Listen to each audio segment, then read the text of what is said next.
twongeye tubahaye ikaze mwese mukurikiye ibiganiro ku Muringa TV. Turabasuhuje mwese aho muri mu bice bitandukanye by'igihugu. Turashimira abantu bakoze subscribe ndetse nawe niba utarayikora nagusaba kuyikora kugira ngo dukomeze kure mu muryango mugari. Nanone ariko bituma ubundi ibiganiro byacu bikugeraho tukimara kubishyiraho kandi bigakomeza gutuma tugira ubumenyi budufasha. Uyu munsi tugiye kureba ku ngingo rero ikomeye kubera yuko aba ari ingenzi cyane. Tugiye kurebera hamwe ni ibihe bintu wakoresha kugira ngo wongere ibiro cyangwa se ubyibuhe. Hari ukuntu abantu tujya tuvuga ko hari uburyo wenda nk'umuntu aba adashaka kubyibuha, ariko hari n'abantu burya bafite ibiro bikeya bitajyanye n'uko bangana, ugasanga rero barifuza kubyibuha, aragaragara neza. Burya kubyibuha nubwo kubyibuha cyane ari bibi cyane kuko bituma umuntu atangira kugira imbaraga nke z'umubiri ndetse n'ibice bimwe by'umubiri bigatangira gukora nabi. Ariko nanone umuntu ubyibushye mu buryo bwiza aba agaragara nk'utoshye, aba asa neza. Ushobora kuvuga uti rero nanjye nshaka kubyibuha by'umwihariko, wenda mve kuri ibi biro 40 njye kuri ibi 40.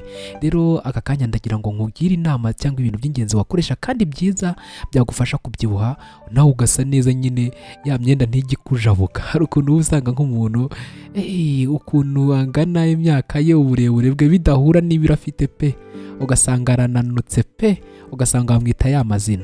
Uko biri kose hari ukuntu wenda biba biri no kuri gene yawe cyangwa se DNA nyine yawe cyangwa uturemangingo kwawe fatizo tw'umubiri. Ntube wabyibuha cyane, abantu baba bameze batyo rwose birashoboka. Ariko buryo iyo umuntu atanabyibushye cyane ariko ntabwo aba ari wa muntu unanutse ku buryo ubona amagufa aba agaragara cyane. Rero mu mimerere y'uwuriwe ushobora kubyibuha mu buryo bwawe. None rero nibyo tugiye kurebera hamwe ibintu wakwifashisha kugira ngo ubyibuhe.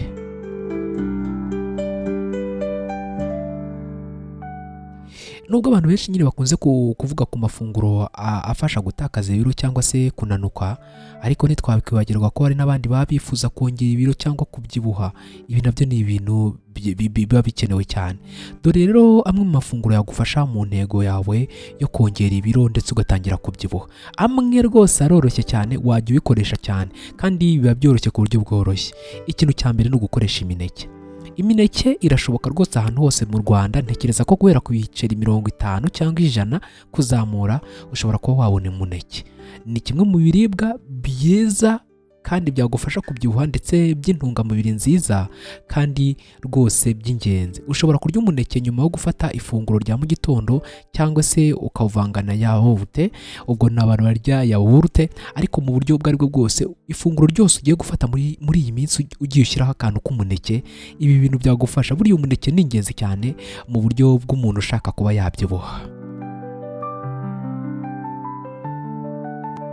Ibiryo bya kabiri nanone ni ibigori. Mu gihe wifuza kongera ibiro cyangwa kubyibuha, ni byiza gufata amafunguro arimo ibigori nk'igikoma, umutsima wabyo se, kawunga, imvungure cyangwa impungure bitewe n'ukuntu zita, n'ibindi bifite aho bihuriye n'ibigori. Ndaza kukubwira wenda biriya bintu bikomoka mu mafarini nubwo wenda byinshi byo biba byongewemo amavuta bikangiza, ariko ubundi mu bintu bikomoka ku bigori byiza by'umwimerere, niba ushaka kubyibuha rwose ukunda gukoresha ibintu bifite aho bihuriye n'ibigori, icyo kintu uzakigeraho. Rero ushobora gutangira gushyira mu mafunguro yawemo ibigori, ubwo ka kawunga wajya ukarya niba ushaka kubyibuha rwose. Ba bantu birira kawunga bayikunda cyane ugasanga bari no kuyisomeza wenda nk'amata, nakubwira kuri mu mujyo mwiza uba ufite ubuzima bwiza. Buri ibigori ni byiza cyane cyane ibiryo by'umwimerere wikoboreye cyangwa se wisheshereje, ugahita ubikoresha ari ibigori byawe koko birenze kwa kundi bibanza guca nko mu nganda.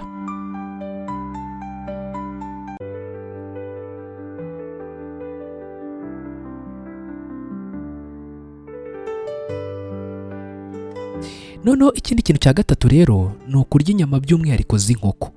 Hari ukuntu biba bigoye, ariko niba ufite ubushobozi bya bigo batumaho ibiryo rwose jya bituma biguhe ibiryo. Ikindi ushobora kuba ufite nk'inkoko, ariko burya nanone ibikomoka ku nkoko n'amagi byagufasha, nubwo bifasha n'ubundi buzima, ariko biriya bintu bituma nyine umubiri wawe utangira kwirema neza, ugasanga umuntu arateranye ameze neza. Umuntu wifuza kongera ibiro agirwa inama yo kurya amafunguro arimo inyama by'umwihariko poroteyine by'umwihariko ariko ziri mu nkoko. Ubwo rero niba utayibonye byuririra inkoko ntoya. Inkoko niyo ni iyihe rero? Ni amagi. Koresha amagi, ariko by'umwihariko bishobotse wakoresha inyama z'inkoko, zagufasha cyane.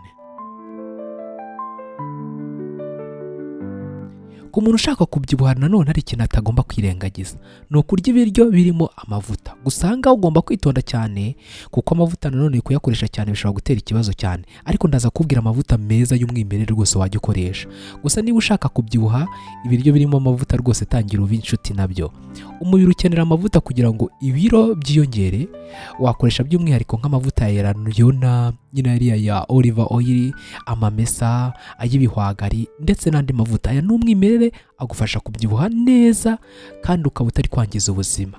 Ubwo rero niba ushaka kubyibuha ikintu gifite aho gihuriye n'amavuta, icyo kigomba kuba kiri kuguhamagara cyane.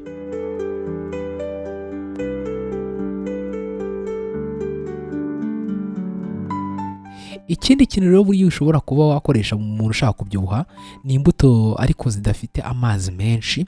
Urabona hari imbuto ziba zifite amazi menshi nk'amawatermelon n'ibindi, ariko hari izindi mbuto uba uzirya ukumva nyine n'uwumvishe n'umuneke uri mu mbuto zitagira amazi menshi.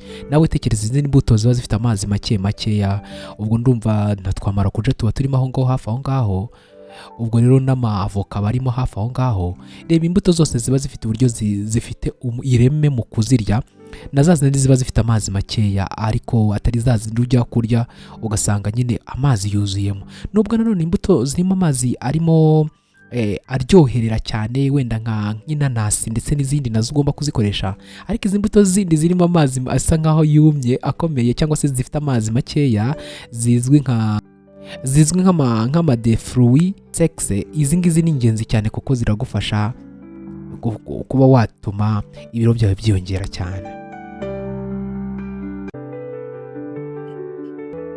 Ikintu cya karindwi rero, niba ushaka kubyibuha koresha ibinyampeke, amacereals. Ibinyampeke rero by'umwihariko byinshi bifitemo uburyo byagufasha kubyibuha. Abantu batagira umwanya wo gufata amafunguro, wenda nk'ifunguro ry'amanywa, akenshi bakunze gufata amafunguro nimugoroba. Rero ugiye ufata ifunguro nimugoroba cyangwa amafunguro ufite ugashyiramo ibinyampeke kuko bifata mu nda, ibi byagufasha cyane kandi byongera ibiro. Ifunguro rifatika noneho umubiri ugakuramo intungamubiri. Ikindi wenda ni uko atari byiza, nakubwira ko bibaye bishobotse wajya ukunda kwirira pe. Byashoboka niba waryaga rimwe ku munsi ariko ubonye ufite ifunguro ukajya urya gatatu, ariko cya kintu cy'itegeko ryo kurya nimugoroba ukarya ibiryo biringaniye bidatuma ugugara ngo bikwangize. Ibi rero ni ibintu by'ingenzi byagufasha by'umwihariko niba ushaka kubyibuha rwose tangira ujye ufata amafunguro. Ikindi ku bantu nubwo atari byiza yuko wahora urya nyine utuntu turi aho ngaho duhari, ariko utuntu tw'uduchips, utuntu tw'utunyobwa hafi aho ngaho, utuntu turi aho ngaho, niba ushaka kubyibuha nguko jya ukoresha utuntu tw'utuneke tube duhari, ariko urye mu rugero. Ejo bundi ushobora kuba ufite ibiro 55 ukazashiduka wagize ibiro 85 hafi 100. Ibyo byaba atari sawa mu buryo bwihuse cyane, ariko niba ushaka kubyibuha utwo tuntu dukoresha. Hari ikindi kintu rero cya 8 nakubwira, koresha amaforomaje. Amaforomaje afite nyine ibitera imbaraga, amakarori, akabafasha kongera ibiro vuba kandi mu gihe gito. Nanone foromaje nk'uko byumva nyine ibintu bifite ahuriye n'amata, buriya bishobotse ubundi wajya ukoresha ibintu by'amata by'umwihariko cyane. Tangira ukoresha amata. Amata buriya ni ingenzi cyane, harimo intungamubiri z'ingenzi cyane ku buryo ugiye uyakoresha cyane ari mu byagufasha kubyibuha kandi ukagira uruhu rwiza, ukaba nyine uri umuntu utoshye, atari kwa kubyibuha kuri bizarre, kwa kubyibuha kudasobanutse. Niba ushaka rero gutangira kongera kubyibuha mu buryo bwihuse cyane, wanatangira gukoresha mayoneze. Mayoneze nayo ikungahaye ku bitera imbaraga, ikaba yafasha kongera ibiro kandi nanone ni ingenzi cyane ku bantu bayikoresha kuko mayoneze burya ifitemo intungamubiri zitsitse ziba zarakombinwe zikuye mu bintu bitandukanye. Ikindi noneho ku bantu baba bashobora nko kuba yabura nyine bya nahoze mvuga hejuru bikomoka ku matungo, nabyo rwose ibintu birimo amaproteine utangiye kubikoresha byagufasha kubyibuha. Hari n'imiti y'amaproteine igurwa, uretse ko ntakugira inama yo kuyikoresha, ariko niba wumva wenda ubikeneye cyane nayo wayigura. Ibihari ushobora kubaza abantu bacuruza ibijyanye n'inyunganiramirire, ama-supplement, ariko by'umwihariko ibijyanye n'imirire, ama-nutritions, bagufasha mu buryo bumwe cyangwa ubundi. Kandi kantu nakubwira ntiwibagirwe wa muvandimwe we, niba ushaka kubyibuha bishobotse wajya utangira gukoresha ibijyanye n'ibintu bisa nkaho ari igikoma, gikunda kunywa igikoma. Abantu benshi batekereza yuko kunywa igikoma ari ibintu by'abagore n'abana ndetse n'abantu bakiri batoya, abagabo bo bakavuga bati nta mugabo wanyweye igikoma. Ubwo se waba wanyweye igikoma ukamenya igikomye? Ariko niba ushaka kubyibuha uri umusore cyangwa undi jya ukoresha ibintu by'igikoma. Uzi ko n'ubundi ari amayawurute, ibintu byose unywa wenda nubwo biba byakuvuye mu mata bigize, ariko byose byinshi burya ni ibikoma runaka. Rero abantu baba ni ikintu baba barishyizemo, ariko mu buryo bumwe cyangwa ubundi burya ni byiza cyane. Ushobora gukoresha igikoma rwose kikagufasha. Agakoma ni akantu k'ingenzi cyane niba ushaka kubyibuha.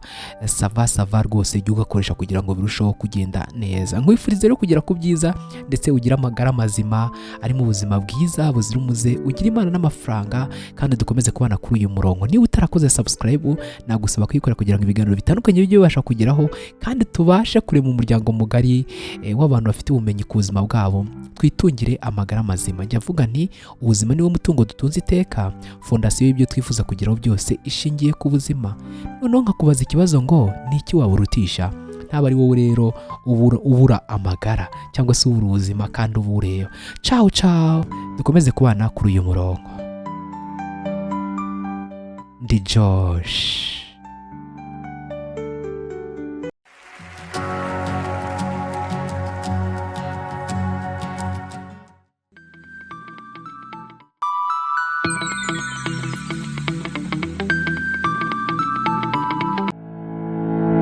Hari igihe umunsi wawe ugenda nabi, rwanya iyi minsi mibi. Manda, nisume nje koga nakerewe. Nje se ndihanaguza iki? Ihanaguza irido.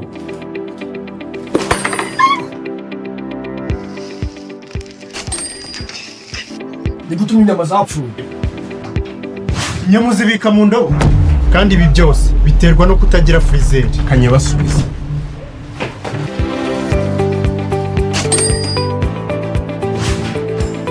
Kazi bari bahatanye. Nuko umunsi wanjye wagenze. Wari kugenda neza iyo umenya sayona. Ku musatsi iyi ngiyi yumutsa neza. Irasi kukayo iteka umuceri neza ntushirire. Akakugasize amatasi wawe wazayamara. Linda madamu wawe kuvunika inzara. Iyi washing machine imesa neza kandi ntiby'umuriro. Ubona amafaranga ashinga busheri ukabura kongerateri nziza nk'izi. Nawe tunga ibikoresho bigezweho bya elegitoronike nka firigo, radiyo z'ubwoko butandukanye, amakukazi agezweho atandukanye yagufasha guteka ku muriro, kandi ku bikoresho bya elegitoronike bigezweho bitwara umuriro muke. Mwibutse ko ibi byose ari ku biciro byiza kandi vuba. Gura cyangwa urangure ibyo bikoresho bitandukanye mu iduka rya Sayona rikwegereye hirya no hino mu gihugu. Wave Sayona Rwanda, your dreams made real. Hamagara 078 167 167 2 cyangwa 072 690 466 2 na 079 45 11 660. Injira mu isi nshya ya elegitoronike, aho iminsi noneho yuzuye ibitwenge.